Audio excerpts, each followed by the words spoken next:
էին։ Սերժ Սարգսյանի թիմակիցները այստեղ այս ամբիոնից ըստ երևույթին խիստ զարմացած էին, որ հնարավոր է լինել երկրի վարչապետ եւ չօգտագործել օրինակ թմրանյութեր։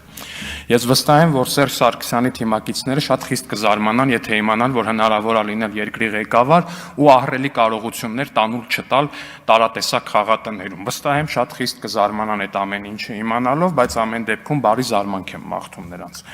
Ինչևէ, բայց ես մի ուրիշ բանի եմ ուզում խոսամ, ուրիշ բանի մասին եմ ուզում խոսամ, մի յուրատեսակ լկտիության, որը վերջին շրջանում պարբերաբար դրսևորվում է ընդդիմադիր ֆեյքերի հիմնականում, բայց այսօր արդեն դրսևորվեց նաև ընդդիմադիր падգամավորների կողմից ու այս լկտիությունը ներողություն եմ խնդրում, բայց ես անպատասխան թողնել չեմ պատրաստվում։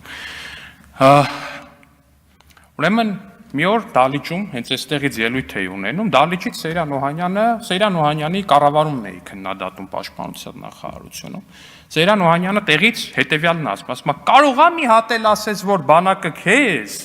ներքնաշոր չի տվել։ Ասում եմ, պարոն Օհանյան, այդ նորություն է, որ չի տվել, ոչ ինձ ա տվել, ոչ 100,000-ներին ա տվել մյուս Հայաստանի Հանրապետության բանակում ծառայած։ Հիմա ուրեմն այս լկտի սանձարձակների կուրատորները ինչ են արել։ Բռնել են, սա սարքել են sense մի հատ քաղաքական խոսույթ, որով իրանց արևին թիրախավորում են ինձ։ Ասում են, այ դու բանակում չես ունեցել ներքնաշոր։ Հարգելի ընդդիմադիր գործընկերներ, ես բանակում ունեցել եմ ներքնաշոր։ Այ ուրիշ բան, որ դուք զինվորների ներքնաշորը տարել ու կերել եք։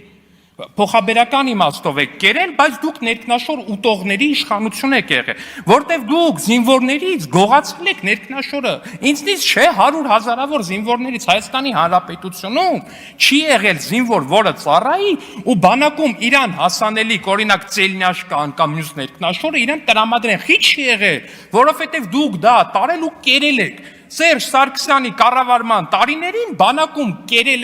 կերել են բանակից զինվորների ներքնաշորերը։ Հիմա եկել են իրանց լկտիությունը այն աստիճանի է, որ այդ ամեն ինչի միջով անցած զինվորներին ասեն կարա սենց իրանք են էլի որպես մեղադրանք են օգտագործում։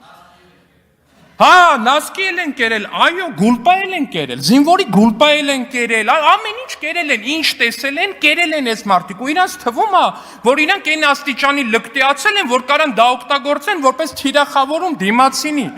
Բայց ասենք մյուս կողմից է զարմանալի չի, բա որ չուտեին,